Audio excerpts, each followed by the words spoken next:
This year is extra special para kinakapuso primetime royalties Marian Rivera at Dingdong Dantes. Ilang araw na lang ay ise-celebrate ng Dongyan ang kanilang 10th wedding anniversary. One thing is for sure daw, hindi nila makakalimutan ang time together with family.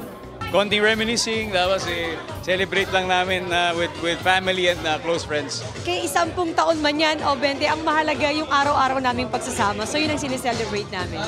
Supportive parents din ang Dongyan sa hilig ng kanilang mga anak na sina Zia at Sixto. Proud mother si Marian na sinare ang rehearsals ni Ate Z para sa kanyang recital performance. Serbisyo at saya. Ito ang Unang Hirit! After 35 years, certified kapuso pa rin si Igan Arnold Clavio. Extra special daw ang contract signing ni Igan dahil ginawa sa studio ng Unang Hirit. Ang loyalty is priceless. Kahit idoble pa yung sweldo, triple ganyan. Pag ginawa mo yun, pansarili. Siyempre, iisipin mo yung sino ba kasama mo nung nagsisimula ka.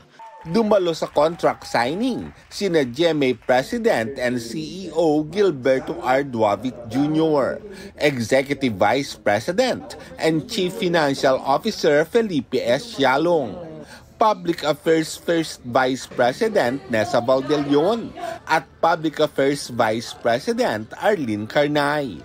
Naroon din sina Senior Vice President and Head for GMA Integrated News, Regional TV, and Synergy Oliver Victor B. Amoroso.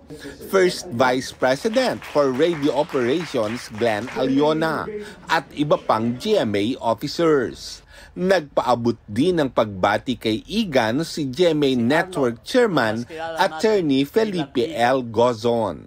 Matapos ang mga hamon sa iyong kalusugan, mula sa akin at sa buong GMA Network, ikinararangal namin na nanatili kang isang kapuso. Congratulations, Igan. It tells a lot about friendship, about loyalty, unity, harmony, and yung mga katangian ba ni Arnold na kinahahangaan nating lahat.